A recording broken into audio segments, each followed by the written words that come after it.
So, in addition to my role as a program manager for adult education and employment with the Metropolitan Development Council, I am also a board member of the Center for Dialogue and Resolution. And one of the things that the center does is it helps people bring or reach agreements. And sometimes reaching agreements means you have to deal with really difficult conversations. So what you're going to hear now is basically some of the tools that I got from the Center for Dialogue and Resolution and some of the tools that I got from working at Metropolitan Development Council.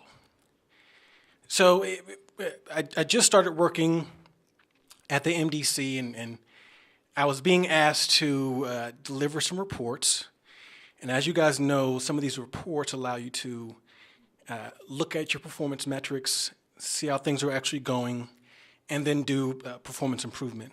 It's also really important for when you're trying to write a grant of some sort and show your grant funder that we're actually doing what we say we're going to do, and we do it very effectively. So I go into this with that in mind, and I try to go ahead and get the reports. Now, the first report that I had to do for the education part of it, and again, like I said, I do education and employment, so the first side was the education part. Now, the education side has an actual website, a cloud-based service, where you can go on there, run the reports, download the Excel file, and then from that point, you can then tally the information up and find out how many people were served, how many students got FAFSAs, just a whole slew of details that you can actually get from this data report. Now, the challenge began when I had to do the employment side of the house. And I think some people already touched on to this point of having all handwritten notes. Now, if you're thinking about months worth of notes of who we saw, when we saw them, did we do resumes for them, what services did we provide and when. So we had to get all that information into an actual report. And mind you, I have a deadline for this report. I have to get it done within that time slot, and if it doesn't get done, then, well, that's not a good deal, right? So anyway, I turn around, I say, hey, listen, I need to get all this information that you've written down in hand notes, and I need you to put it inside of an Excel file. And I said this to my employment specialist, and I requested that data, assuming, given the fact that I'm relatively tech savvy and I know how to use Excel. So I made that request. And again, the due date for this report is on Thursday. So we got this report being requested of us on that Monday. So I go, hey, can you run that report for me? I need to get all that data input into an Excel file so I can go ahead and find out exactly how things are going. So I come back the next day and I ask the question again, hey, did you get that report done? And so the response I got back was, well, look, I didn't have any time to do it. I couldn't get it done. So a little bit frustrated, but I say, okay, no problem. I'll come by tomorrow and I'll see if we're able to get that report done. So I come back the next day and I ask again, hey, were you able to get that report done?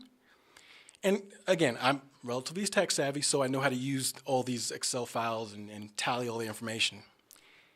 So the response comes back again. I haven't got the report done. I wasn't able to do it, not enough time. So again, now I'm kind of furious, okay? And I think most of our response is we want to yell and shout and say, get my report done immediately, and that's just a reflexive response to when things don't get done and you have a deadline to meet. So fortunately for me, I was able to understand something, and one of these things, and we'll talk about some of the tools here, but what I heard, what I listened to, okay, was I don't have enough time, okay? But what I really heard was I don't know how to do it, okay? So you listen first, and then you learn what's really going on. And sometimes you learn what's going on by what's not being said, okay? The time aspect is what was being said, but what was really happening is that I don't know how to do it, and I'm not willing to admit I don't know how to do it, which is perfectly okay. I think we've all had situations where we do that. Now, I say this because when I was in the military, we do a lot of hands-on training, a lot of peer learning.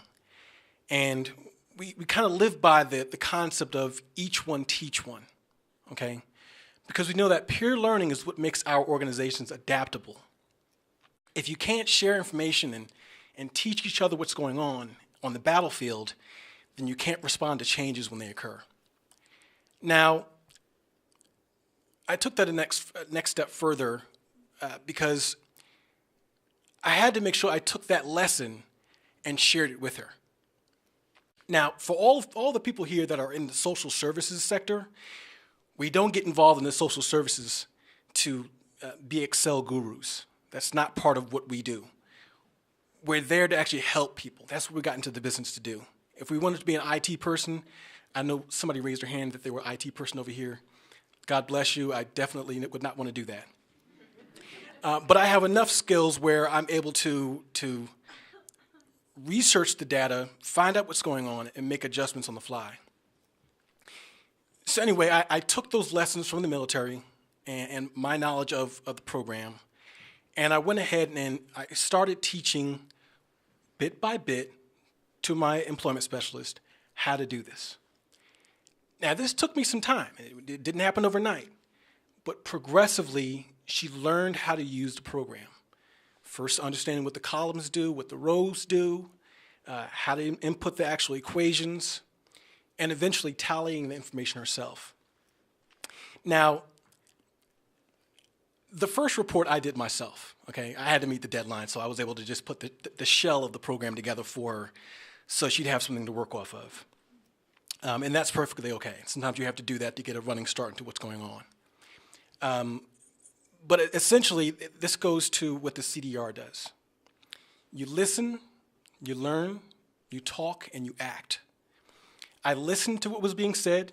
I learned from that she didn't understand actually how to use the program.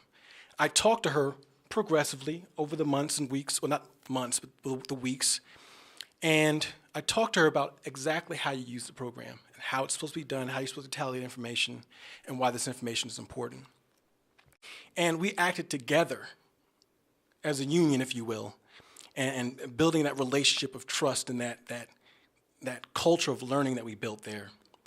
And we were able to get it together and learn together and have something great. And hopefully this talk, and oh, by the way, if you noticed, we have these listen, learn, talk, act sheets on your seat.